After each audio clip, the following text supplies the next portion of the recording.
प्यारे बच्चों, Ajit math classes में आप लोग का स्वागत है। कक्षा 10 गणित में हम लोग आज बहुपद से संबंधित कुछ सवाल हल करेंगे। उसमें पहला सवाल है कि द्विघात बहुपद के शून्यांक ज्ञात कीजिए और शून्यांक तथा गुणांकों के बीच संबंध की सत्यता की जांच करें। ध्यान दीजिए, शून्यांक या मूल एक ही होता है। उसको ज्ञात करने के लिए आपको बताया गया था कि दिए गए बहुपद का क्या करेंगे, गुणनखंड कर लेंगे। तो सबसे पहले इस बहुपद का हम लोग क्या करते हैं, गुणनखंड कर लेते हैं। यह क्या हो जाएगा, एक्स स्क्वायर माइनस 2x और माइनस 8 को दो भागों में डिवाइड करिए जिनका की योग और अंतर कितना आ जाए, इतना। तो 4 दूना 8 होगा, 4 में से 2 घटा देंगे तो 2 बच जाएगा।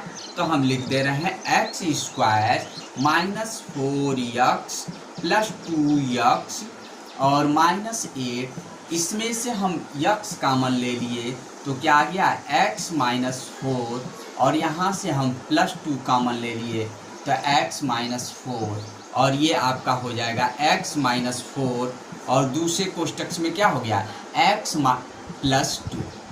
यदि इसकी तुलना करते हैं, हम जानते हैं कि गुणांक के रूप में यदि इसकी तुलना करते हैं x माइनस अल्फा और x माइनस बीटा से तुलना करने पर अल्फा बराबर 4 और बीटा इक्वल टू -2 और यह इसके क्या होंगे, शून्यांक हो गए। अर्थात इसके शून्यांक क्या हो गए, शून्यांक बराबर हमने प्राप्त कर लिया 4, -2। अब हमको शून्यांक और इनके गुणांकों में संबंध की सत्यता की जांच करनी है। फार्मूले से हम जानते हैं शून्यांक और गुणांकों में संबंध क्या होता है, तो होता है alpha plus beta equal to minus B बटा में ए। यदि दिए गए समीकरण की तुलना हम व्यापक समीकरण से करते हैं, व्यापक समीकरण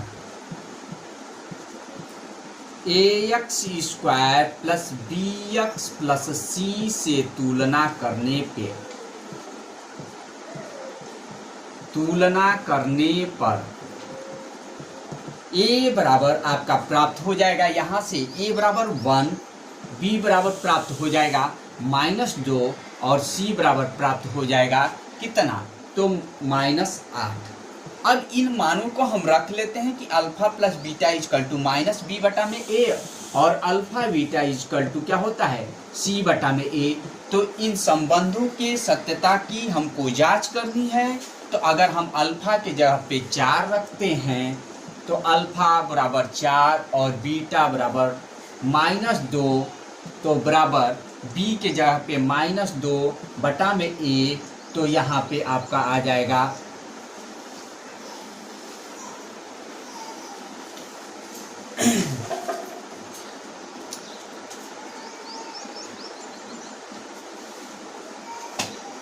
ये हम लोग का हो जाएगा b बराबर a और यहाँ से आपका आ जाएगा माइनस प्लस हो जाएगा, यहाँ पे क्या हो जाएगा, प्लस हो जाएगा। तो ये आपका आ जाएगा 2 बराबर 2, अर्थात LHS बराबर RHS आ गया। अर्थात इसकी सत्यता की जांच हो गई।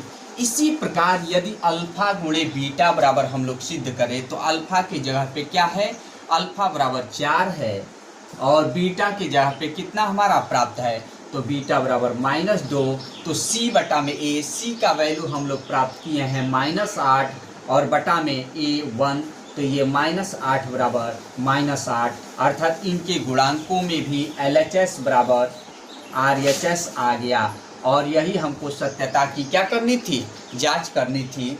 अगले क्वेश्चन की तरफ हम लोग चलते हैं कि यदि किसी द्विघात का अल्फा बीटा मूल है, ये द्विघात समीकरण है, तब 1/अल्फा प्लस 1/बीटा का मान ज्ञात करना है।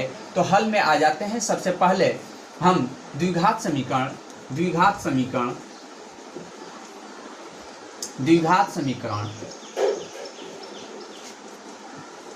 X square plus x plus 1 की तुलना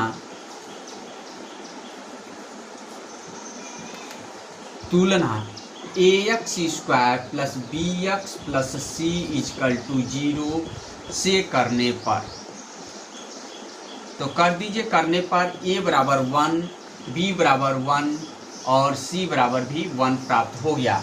तो हम जानते हैं, क्या जानते हैं कि alpha plus beta equal to क्या होता है, माइनस बी बटा में a, तो यहाँ पे माइनस हो जाएगा, -1/1 इजकल टू -1, और अल्फा बीटा इजकल टू सी बटा में a, तो c के जगह पे 1 बटा में 1 बराबर 1 प्राप्त हो जाएगा। अब जिसका मान ज्ञात करना है उसको हम ले लेते हैं, तो 1/अल्फा प्लस 1/बीटा, इसका दोनों का हम एलसीएम लेंगे, तो ये हो जाएगा अल्फा प्लस बीटा बटा में अल्फा बीटा।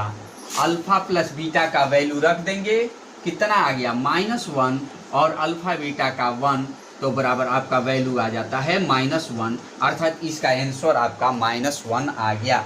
आज का सवाल हम लोग का यहीं तक। इसके आगे का सवाल आप लोग अभ्यास करिएगा। यदि कोई सवाल नहीं समझ में आता है तो कमेंट बॉक्स में हमें बताइए, और मेरी वीडियो पसंद आती है तो लाइक और शेयर सब्सक्राइब करिए।